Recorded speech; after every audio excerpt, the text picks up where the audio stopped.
Hello everyone, this video is related to contractor's ledger and it is for those who hate cramming. मैं इसमें एक important tip दूंगी जिससे आपको debit और क्रेडिट को क्रैम नहीं करना पड़ेगा। आप क्वेश्चन सॉल्व करते हुए कंफ्यूज नहीं होंगे। हम पढ़ चुके हैं जो कॉन्ट्रैक्टर्स लेजर होता है इसमें 11 कॉलम्स होते हैं। जो इसका 8th कॉलम होता है वो होता है डेबिट कॉलम और जो 9th कॉलम होता है वो क्रेडिट कॉलम होता है। यानी कि जो अमाउंट हमें डेबिट करनी होती है वो आएगी 8th कॉलम में और जितनी अमाउंट हमें क्रेडिट करनी है वो आएगी 9th कॉलम में। आगे हम बेसिक्स भी हम पढ़ चुके हैं। जो 8th कॉलम होता है डेबिट कॉलम, उसमें अगर हम रनिंग अकाउंट बिल की पोस्टिंग कर रहे हैं, जब हम रनिंग अकाउंट बिल को लेजर में पोस्ट करते हैं तो कॉलम 8 में हम लिखते हैं वैल्यू ऑफ एच। एच कहाँ से मिलता है हमें? पार्ट 3 से। जो मेमोरेंडम ऑफ पेमेंट्स बनाते हैं हम रनिंग अकाउंट बिल का, उसमें से हमें एच की वैल्यू मिल जाती है और जिसके इक्वल होती है वो 8B + 8C के।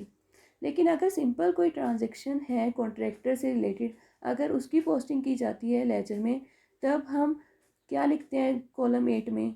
जितनी टोटल अमाउंट उसे पे की गई है वो हम कॉलम 8 में लिखते हैं। यानी कि total amount paid to the contractor हम लिखते हैं कॉलम 8 में। कॉलम 9 में भी हमें पता है, क्रेडिट कॉलम में अगर रनिंग अकाउंट बिल की पोस्टिंग हो रही है तो हम वैल्यू ऑफ एच लिखते हैं जो कि हमें पार्ट 1 से मिल जाती है। लेकिन अगर सिंपल कोई ट्रांजैक्शन है कॉन्ट्रैक्टर की, उसको हम जब पोस्ट कर रहे हैं लेजर में, तो हम कॉलम 9 में क्या लिखते हैं? टोटल अमाउंट पेएबल, यानी कि amount due to the contractor. जितनी अमाउंट कॉन्ट्रैक्टर को अभी पे करनी है वो हम कॉलम 9 में लिखते हैं। यहाँ मैंने एक फ्लो चार्ट लिया है जिसमें कस्टमर है, बैंक है और उस बैंक में कस्टमर का अकाउंट है। कस्टमर आप खुद को कंसीडर कर सकते हो। जब आपकी मंथली सैलरी आती है तो आपके पास क्या मैसेज आता है? Your account has been credited with this amount. जिन्होंने आज तक नोटिस नहीं किया दे कैन चेक इट। यानी कि जब भी हम बैंक में मनी डिपॉजिट कराते हैं, जब हमारी सैलरी बैंक में डिपॉजिट होती है तो हमारा अकाउंट क्या होता है? क्रेडिट। बैंक में जो हमारा पर्सनल अकाउंट खुला होता है उसे वो क्या कर देता है? क्रेडिट। क्यों ऐसा क्यों होता है? क्योंकि जो मनी हम डिपॉजिट करा रहे हैं बैंक में वो एक्चुअली में किसकी है? हमारी है। तो बैंक को वो हमें पे करनी है। यानी कि बैंक के लिए वो अमाउंट क्या है? पेएबल। बैंक को उसे पे करना है। बैंक के लिए एक लाइबिलिटी है और कस्टमर उसका क्या बन गया है? क्रेडिटर। इसलिए कस्टमर का अकाउंट क्या होता है? क्रेडिट। यही फंडा हम पीडब्ल्यूडी में लगाएंगे। डिपार्टमेंट है, डिपार्टमेंट में कॉन्ट्रैक्टर का अकाउंट होता है जिसे हम बोलते हैं कॉन्ट्रैक्टर्स लेजर। यहाँ पे देखो मैंने लिया है इसको। हमारे पास पीडब्ल्यूडी है और कॉन्ट्रैक्टर है। डिपार्टमेंट में कॉन्ट्रैक्टर का अकाउंट है जिसे हम बोलते हैं कॉन्ट्रैक्टर्स लेजर।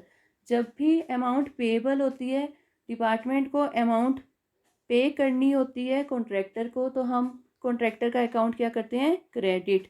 जैसे हमारा बैंक अकाउंट को क्रेडिट करता है जब भी हम उसे मनी डिपॉजिट कराते हैं, क्योंकि वो अमाउंट पेएबल है, हमें बैंक को उसे पे करना है। ऐसे ही जब हम बैंक में से पैसा निकालते हैं, विड्रॉ करते हैं, तो यानी कि इतनी अमाउंट बैंक ने हमें पे कर दिया है, अमाउंट पेड। यानी कि बैंक ने इतनी अमाउंट हमें पे कर दी है, इसलिए बैंक हमारे अकाउंट को क्या कर देता है? डेबिट। ऐसे ही सिमिलर वे में हम क्या करेंगे? जब डिपार्टमेंट ने कॉन्ट्रैक्टर को अमाउंट पे कर दी होगी तो हम उसका अकाउंट क्या कर देंगे? डेबिट। तो अगर आप खुद से रिलेट करोगे अपना सैलरी अकाउंट जो बैंक अकाउंट है उससे इस चीज़ को रिलेट करोगे कैसे कॉन्ट्रैक्टर्स लेजर को डेबिट क्रेडिट किया जाता है, तो आपको कन्फ्यूजन नहीं होगा। यानी कि अमाउंट पेएबल जब भी होगा तब हम क्या करेंगे? क्रेडिट करेंगे, और जब अमाउंट पेड होगा तो हम डेबिट करेंगे। यहाँ मैंने एक एग्जांपल लिया है जिसमें कॉन्ट्रैक्टर की ट्रांजेक्शन्स दी हुई हैं with the department. First transaction में दिया हुआ है 24 bags of cement issued at ₹60 पर bag for use on work set. यानी कि कॉन्ट्रैक्टर को 24 बैग सीमेंट के इशू किए गए हैं। किस रेट पे? ₹60 पर बैग, और हमें इसे लेजर में पोस्ट करना है। तो पहले अमाउंट कैलकुलेट कर लेते हैं, कितनी बनेगी? 24 × 60 ये आ जाएगा 1440, यानी कि 1440 रुपीज़ का उसे सीमेंट इशू किया गया है। और आपको ध्यान रखना है, जब भी मटेरियल इशू किया जाता है कॉन्ट्रैक्टर को किसी वर्क के लिए, हमें उसे लेजर में पोस्ट करना होता है। और ऐसी ट्रांजैक्शन को हम कहाँ क्लासीफाई करते हैं? एज अदर ट्रांजेक्शन्स, यानी कि अदर ट्रांजेक्शन कॉलम में हमें इसकी एंट्री करनी है। कितनी अमाउंट का सीमेंट इशू किया गया है? 1440, तो यहाँ पे आ जाएगा 1440। नेम ऑफ वर्क में आ जाएगा जेड। और जब भी मटेरियल इशू किया जाता है कॉन्ट्रैक्टर को, तो उसकी जितनी भी अमाउंट होती है उस मटेरियल की, ऐसा मान लिया जाता है कि इतनी अमाउंट कॉन्ट्रैक्टर को पे कर दी गई है। यानी कि हम मान लेंगे कि 1440 रुपीज़ उसे पे कर दिए गए हैं, इतनी अमाउंट की उसे पेमेंट कर दी गई है। तो जब भी पेमेंट हो जाती है, पेमेंट की जाती है, तो हम क्या करते हैं? डेबिट। तो डेबिट कॉलम में आ जाएगा 1440, बाकी कॉलम खाली रहेंगे। नेक्स्ट ट्रांजेक्शन दी हुई है, 1 bag of cement was return and unused. In bags में से उसने एक बैग को वापस कर दिया। कितनी अमाउंट है एक बैग की? 60 रुपीज़, यानी कि 60 रुपीज़ का सीमेंट उसने वापस कर दिया। यानी कि डिपार्टमेंट को 60 रुपीज़ कॉन्ट्रैक्टर को पे करने हैं, यानी कि 60 रुपीज़ पेएबल हैं।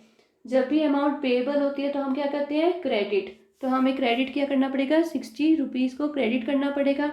और साथ ही साथ हमें 1 बैग की कॉस्ट को माइनस भी करना पड़ेगा अदर ट्रांजेक्शन्स में से। तो यहाँ से हम माइनस कर देंगे 60 rupees, name of work Z आ जाएगा, बाकी कॉलम खाली रहेंगे। तो इस एग्जाम्पल से पता लगता है कि कब हमें डेबिट करना है, कब हमें क्रेडिट करना है। जब भी अमाउंट पेड होती है, जब भी पेमेंट की जाती है, तो हम क्या करते हैं? डेबिट। और जब अमाउंट पेएबल होती है, यानी कि अमाउंट ड्यू होती है, तब हमें क्रेडिट करना है। आई होप आपको डेबिट और क्रेडिट का कंसेप्ट अच्छे से समझ आ गया होगा। आपको डाउट नहीं रहेगा इसमें। Thank you.